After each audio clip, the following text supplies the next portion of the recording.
The letter arrived on a Tuesday. I almost threw it away. It looked like junk mail. One of those official seeming envelopes that usually contained credit card offers or refinancing scams. I had a system for those. Straight into the recycling bin, without opening, because nothing that came in an envelope like that was ever good news. But something made me pause.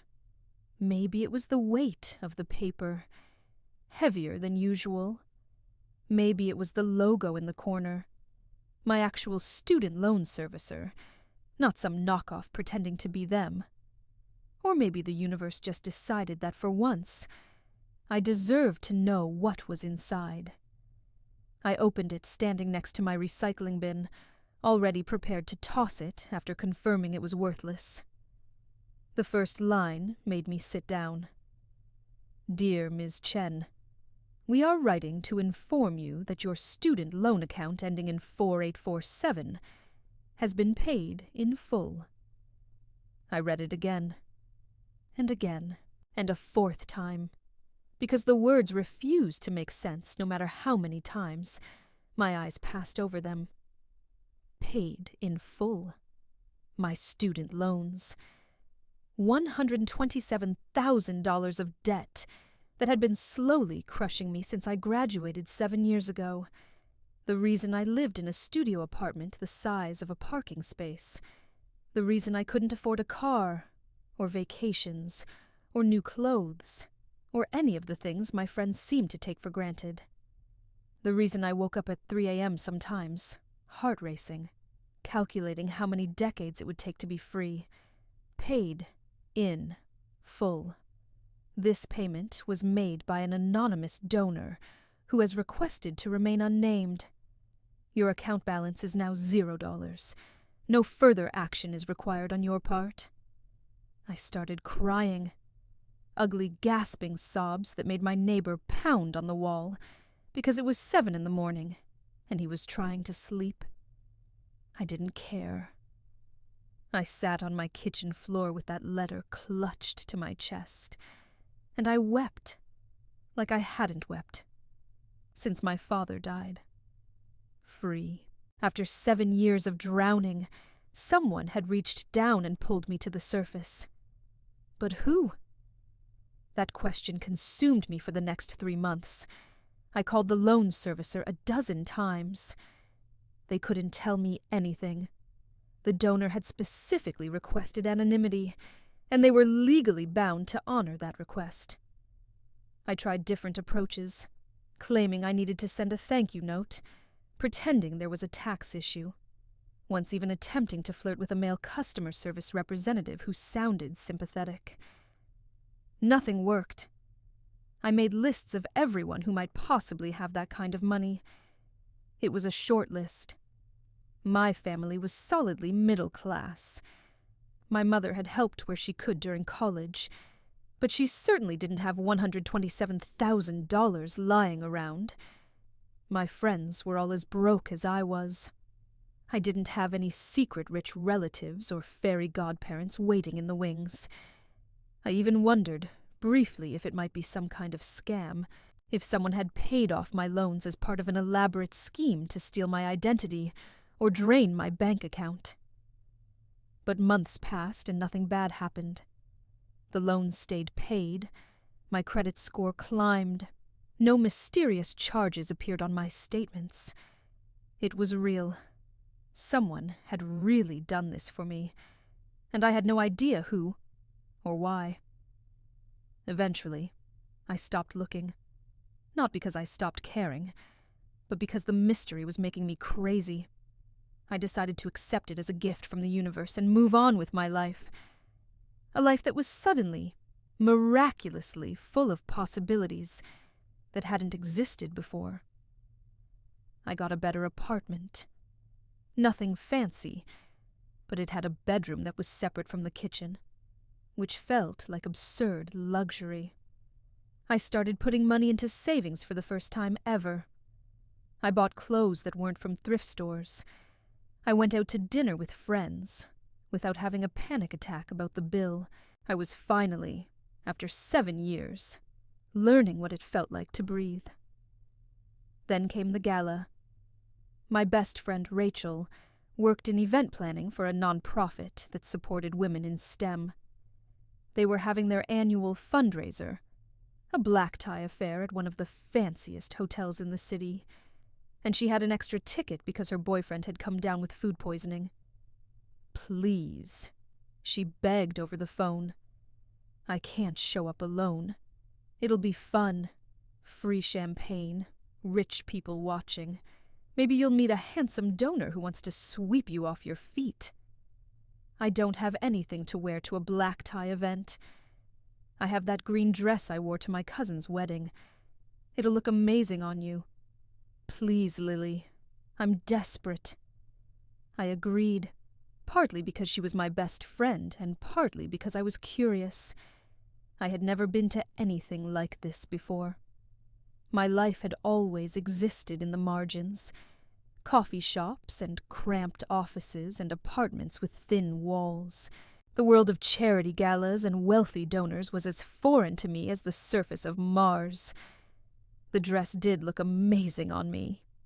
Rachel was right about that.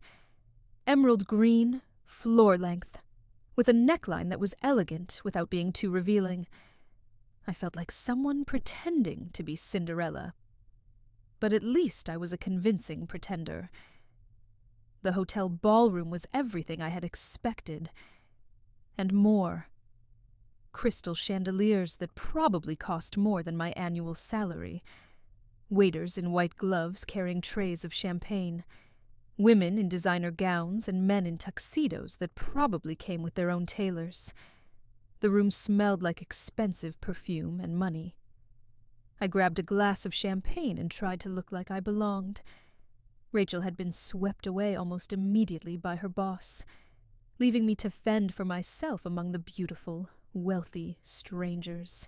I drifted through the crowd, sipping my champagne and eavesdropping on conversations about summer homes and investment portfolios and charitable deductions. It was like being an anthropologist studying an alien species.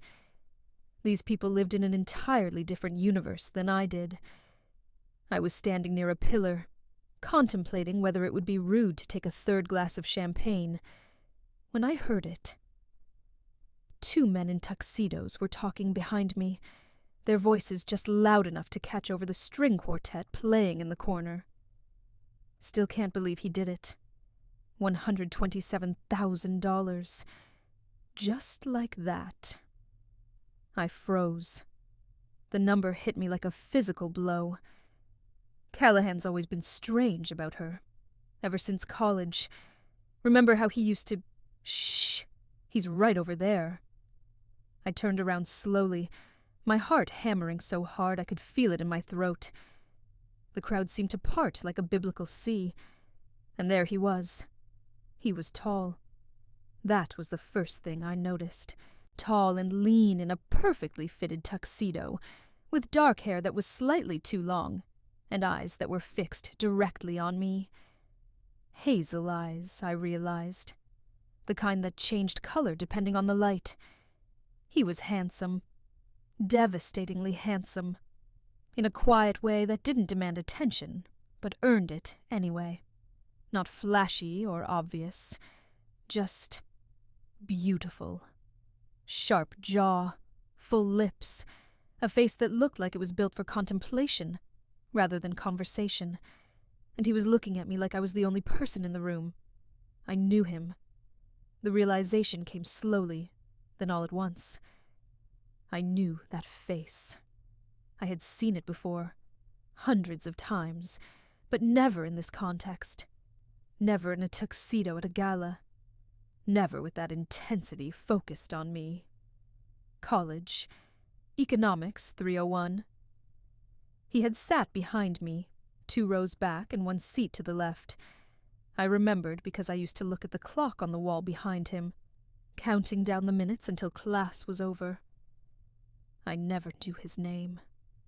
I never spoke to him. He was just a presence at the edge of my vision. Quiet, unremarkable, forgettable. except apparently I hadn't been forgettable to him. My champagne glass slipped from my fingers. It didn't shatter. It bounced off the plush carpet with a soft thud. But the sound was enough to break the spell.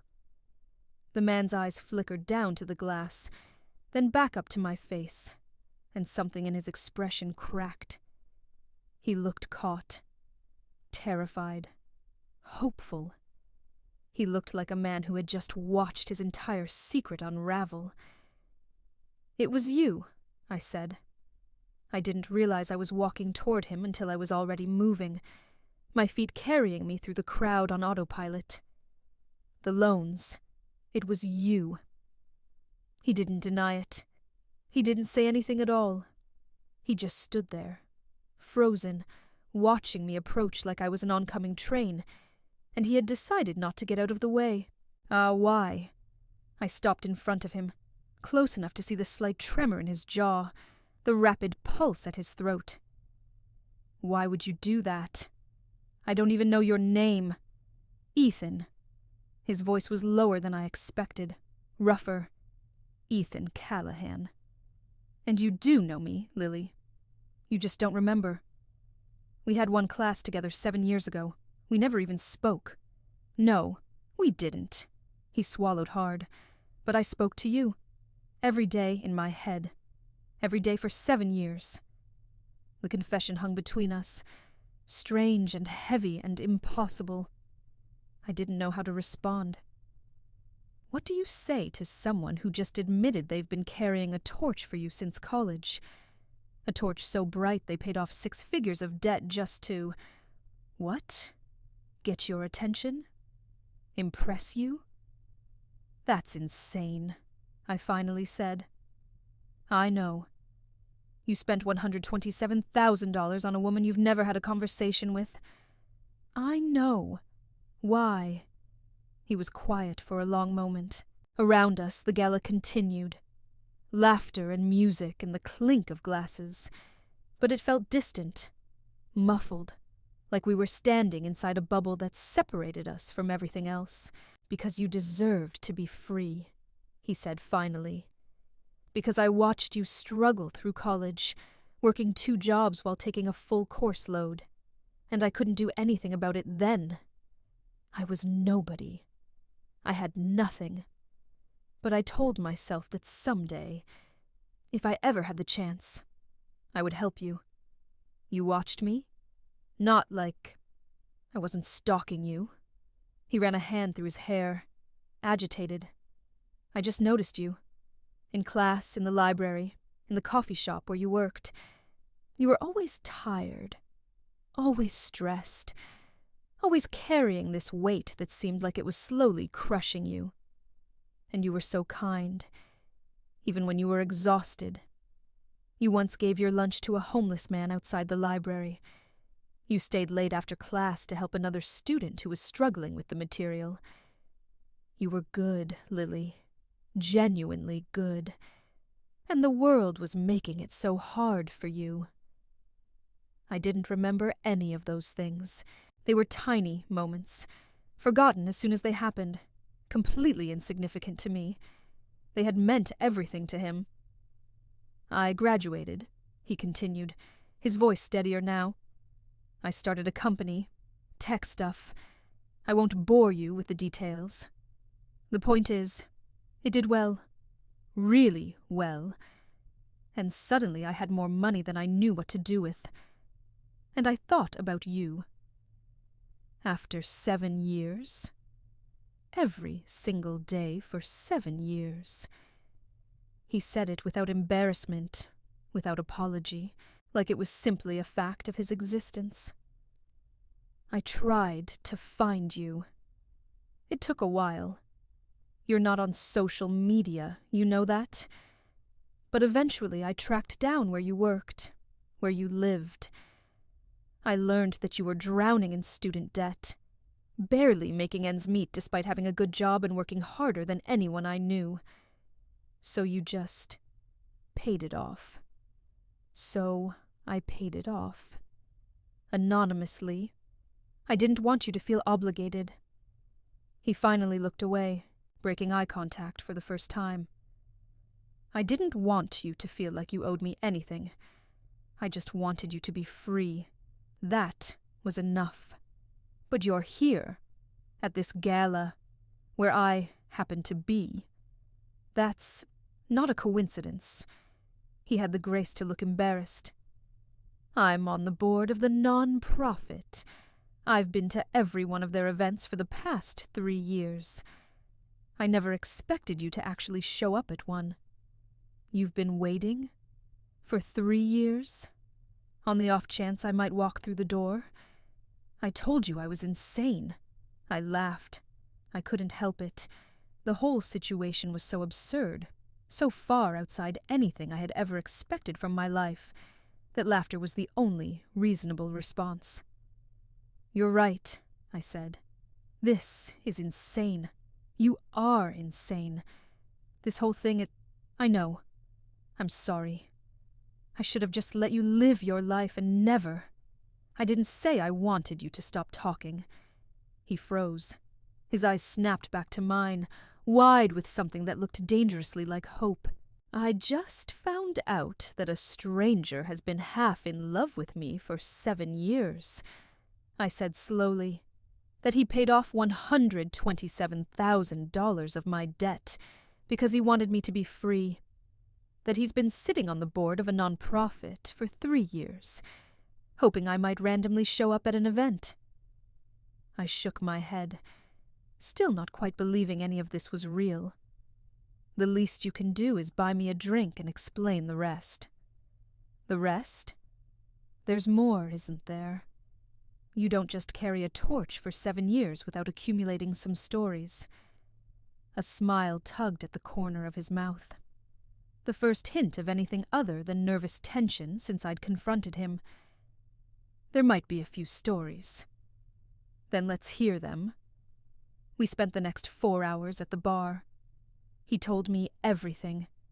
The first time he noticed me, walking into economics 3:01 15 minutes late, coffee spilling out of a travel mug, apologizing profusely to the professor while I scrambled for a seat, the way I always chewed on my pen when I was thinking, the way I hummed under my breath while I worked, not realizing anyone could hear me. He told me about the time I dropped my notebook and he picked it up, and our hands brushed for half a second, and he couldn't concentrate for the rest of the day. He told me about graduating and trying to forget me, and failing year after year, while he built his company and told himself he was over it. He told me about the night he decided to pay off my loans, lying awake at 2 a.m., thinking about how unfair it was that someone as good as me was suffering, while he had more money than he could ever spend. Why didn't you just ask me out? I asked, as we sat on a bench overlooking the river later that night. Back in college. Why didn't you just say something? I tried once, sophomore year. I walked up to you after class, planning to introduce myself, and you looked right through me. What? You were on the phone. Something about a shift at work and a paper due and your mom being sick. You walked right past me without even registering I was there. He smiled, but it was sad. And I realized that you had so much going on that adding one more thing, some random guy who wanted to ask you out, would just be a burden. That's the stupidest thing I've ever heard. I know. I would have said yes. Probably. You notice me now. I do. I reached out and took his hand, and I'd like to keep noticing you. We didn't kiss that night. It felt too fast, too much, despite the 7 years he had been waiting. We exchanged phone numbers like normal people, and he walked me home. Dating Ethan was nothing like I expected. He was awkward at first. 7 years of building me up in his head meant the reality of me kept surprising him. The first time I snorted while laughing, he stared at me like I had performed a magic trick. But underneath the awkwardness was someone remarkable, someone who listened when I talked and remembered everything I said, Someone who showed up with soup when I mentioned I was getting a cold. Someone who looked at me like I was a miracle, even when I was wearing sweatpants, and hadn't washed my hair in 3 days. You have to stop looking at me like that, I told him one evening, about 2 months in. Well, like what? Like I'm going to disappear if you blink. I spent 7 years imagining what it would be like to actually be with you. The reality is better than anything I imagined. It's hard to believe it's real. It's real. I climbed into his lap. I'm real. And I'm not going anywhere.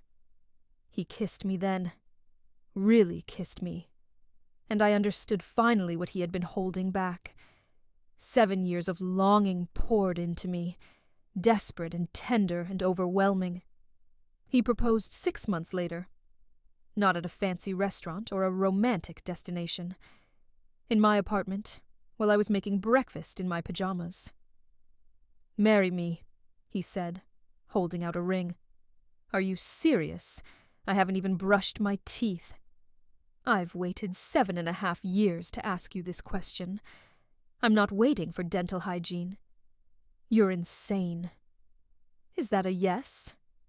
Yes. Obviously yes. We were married 3 months later. At the reception, his best friend gave a toast. I've known Ethan for 15 years. For 7 of those years, I've been hearing about Lily. I told him 100 times to just talk to her. He never listened. He raised his glass. To Ethan, who proved that patience and an absurd amount of money can eventually win the girl. Everyone laughed. Ethan blushed. I squeezed his hand. That was 2 years ago. Now we live in a house that's too big for 2 people. Big enough for the family we're planning to build. Sometimes I think about what would have happened if I hadn't gone to that gala. Would he have kept waiting forever? I don't know, he told me honestly. Loving you from afar was safe. Actually talking to you was terrifying. And now I can't imagine being afraid of you. Now I can't imagine not having you. He paid off my student loans anonymously. I found out it was him, the quiet guy from college who noticed everything about me. He thought he was giving me freedom. He didn't realize he was giving me a future. Our future. Together.